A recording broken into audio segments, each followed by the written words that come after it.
Hi ಎಲ್ಲರಿಗೂ ನಮಸ್ಕಾರ. Welcome back to my mini vlog. ಇದು ಶುಕ್ರವಾರದ ಮಿನಿ ವ್ಲಾಗ್ ಆಗಿರುತ್ತೆ. ಇವತ್ತು ನಮ್ಮ ಯಜಮಾನ್ರದ್ದು ಹುಟ್ಟು ಹಬ್ಬ. ನಾನು ಮದುವೆ ಆದಮೇಲೆ ಫಸ್ಟ್ ಇಯರ್ ಬರ್ಡೇ ಅಲ್ವಾ, ತುಂಬ ಚೆನ್ನಾಗಿ ಸೆಲೆಬ್ರೇಟ್ ಮಾಡಬೇಕು ಅಂತ ಕೆಫೆಲಿ ಬುಕ್ ಮಾಡ್ಕೊಂಡಿದ್ದೆ. ತುಂಬ ಚೆನ್ನಾಗಿ ಡೆಕೋರ್ ಮಾಡ್ಕೊಂಡಿದ್ರು. ಚಾರ್ನಿಧಿ ಕೆಫೆ ಅಂತ ಲಗ್ಗೆರೆ ಹತ್ರ ಇರೋದು. ಅವ್ರ ಫ್ರೆಂಡ್ಸ್ ಎಲ್ಲ ಬಂದಿದ್ದರು. ಹಾಗೆ ಕೇಕ್ ಎಲ್ಲ ಕಟ್ ಮಾಡಿದ್ವಿ. ನಾವು ಈ 7-8 ವರ್ಷದಲ್ಲಿ, ಅಂದರೆ ನಾವು ಲವ್ ಮಾಡೋಕ್ಕೆ ಸ್ಟಾರ್ಟ್ ಮಾಡಿ 7-8 ವರ್ಷ ಆಯಿತು. ನಾನು ಯಾವತ್ತೂ ಇಷ್ಟು ಚೆನ್ನಾಗಿ ಸೆಲೆಬ್ರೇಟ್ ಮಾಡೇ ಇರಲಿಲ್ಲ. ಯಾಕಂದರೆ ಅವ್ರಿಗೂ ಈ ಥರ ಎಲ್ಲ ಏನು ಇಷ್ಟ ಆಗಲ್ಲ. ನಾನು ಇಲ್ಲ, ಈ ಸಲ ಮಾಡಲೇಬೇಕು, ನಾನು ಏನು ಅಂದರೆ ಯಾವ ಸಲನೂ ಅಷ್ಟು ಚೆನ್ನಾಗಿ ಸೆಲೆಬ್ರೇಟ್ ಮಾಡಿಲ್ಲ ಅಂತ ಹೇಳ್ಬಿಟ್ಟು ಅವ್ರಿಗೆ ಸರ್ಪ್ರೈಸ್ ಪ್ಲ್ಯಾನ್ ಮಾಡಿದ್ದೆ.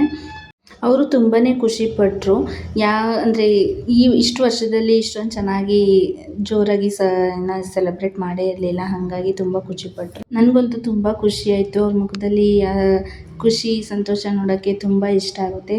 ತುಂಬ ಸಿಂಪಲ್ ಮನುಷ್ಯ ಅವರು. ಅವ್ರ ಮುಖದಲ್ಲಿ ಇಷ್ಟೊಂದು ಕ್ಯೂಟ್ ಸ್ಮೈಲ್ ನೋಡೋಕ್ಕೆ ನನಗೂ ಖುಷಿ ಆಗುತ್ತೆ. ಅವ್ರ ಫ್ರೆಂಡ್ಸ್ ಎಲ್ಲ ಟ್ಯಾಗ್ಸ್ ಹಾಕಿದ್ರು ನಮ್ಮ ಮನೆಯವ್ರಿಗೆ ಚೆನ್ನಾಗಿ. ಪಾಪ ನಮ್ಮ ಮನೆಯವರು. ಈ ಕೆಫೆ ಬಗ್ಗೆ ಇನ್ಫಾರ್ಮೇಷನ್ ಬೇಕು ಅಂದರೆ ಕಮೆಂಟಲ್ಲಿ ಹೇಳಿ. ಇವತ್ತಿನ ವ್ಲಾಗ್ ಇಷ್ಟ ಆಗಿತ್ತು. ಇಷ್ಟ ಆಗಿದ್ರೆ ಲೈಕ್ ಮಾಡಿ, ಶೇರ್ ಮಾಡಿ, ಕಮೆಂಟ್ ಮಾಡಿ. Thank you for watching.